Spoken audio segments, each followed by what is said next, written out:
In recent years, there has been a unification of internal opinions and the establishment of institutional structures within the liberated areas of Syria. This institutionalization included the restructuring within military factions.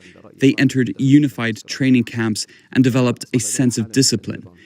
This discipline allowed them, with God's guidance, to engage in a battle in an organized manner. The progress and execution of plans have been swift, with clear communication and adherence to commands. They stop where they should stop and withdraw where they should withdraw.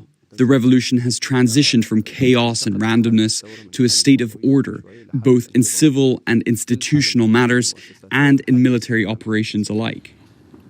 Some believe this is happening because the allies of the Assad regime, the Russians, Hezbollah, Iran, that they're weakened, they're preoccupied with other wars. And this is why we are seeing this happen right now. And the Syrian regime itself weakened. Is this what is happening right now? Is this why you chose to launch this offensive right now? As you know, we are still in the midst of the battle, and discussing such details at this time is not wise. But you faced more of a resistance in Hama than you did in Aleppo. What do you think happened? Why did the regime withdraw like it did? The seeds of the regime's defeat have always been within it. It has been effectively dead since that time. However, the Iranians attempted to revive the regime, buying it time, and later the Russians also tried to prop it up. But the truth remains, this regime is dead.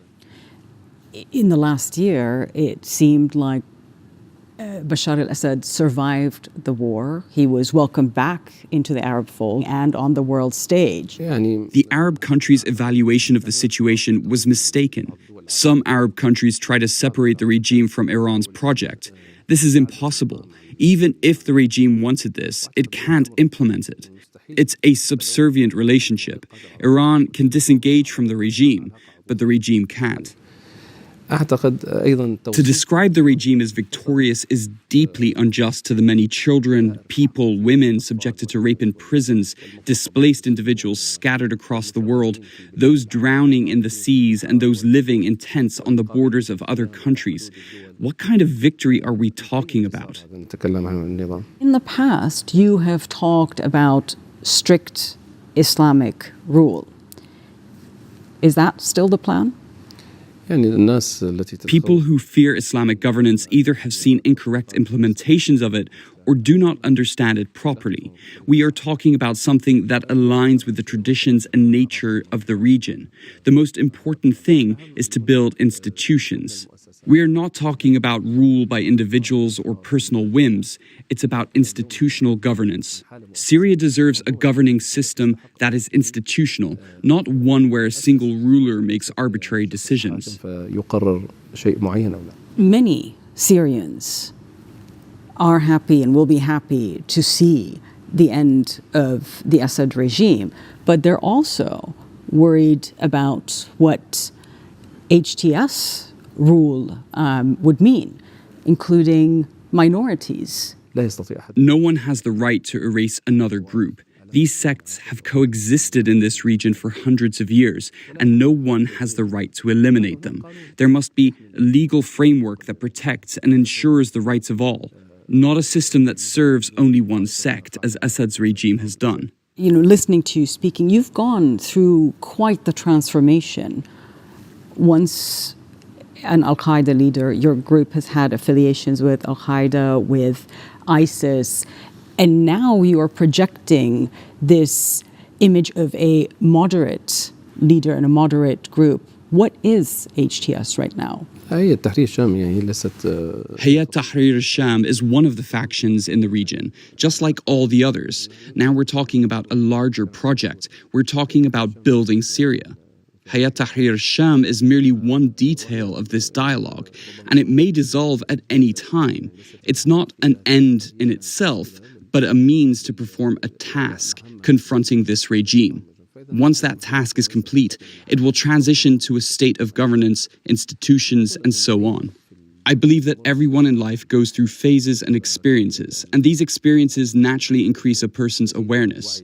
A person in their 20s will have a different personality than someone in their 30s or 40s, and certainly someone in their 50s. So are those days behind you?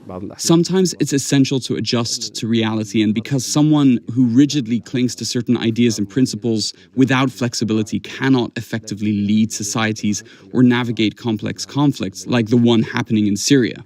People listening to this are going to wonder why they should believe you. You are still a specially designated global terrorist by the United States with a $10 million bounty on your head.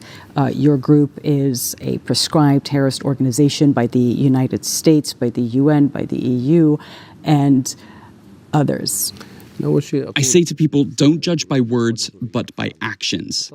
I believe the reality speaks for itself. These classifications are primarily political and at the same time wrong. I define a terrorist as someone who intentionally kills civilians, harms innocents, or displaces people.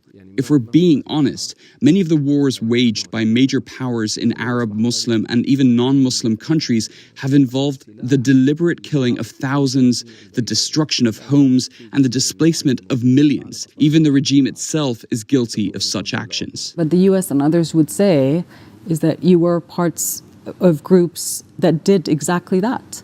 Personally, I have not done these things. The situation must be understood in its historical context. There was a massive war in Iraq that deeply stirred people's emotions, prompting many to go there. The circumstances of that war led people to various places, and my path led me to one of those locations. Given my level of awareness and my young age at the time, my actions evolved to where I am today. I didn't go to Iraq with those intentions. I went to defend the Iraqi people. When I returned to Syria, I didn't want to bring what happened in Iraq into Syria. That's why there were disagreements between us and ISIS. People would be wondering why you've agreed to speak with us. What is happening in Syria is significant for the entire world. This event has positive repercussions globally because under the regime's rule, Syria became a source of concern and trouble for everyone. Stabilizing Syria will bring many people back. Today, in the liberated areas, about 1/3 of the population lives in camps, approximately 1.5 million people. I believe we can soon reach a point where there are no camps.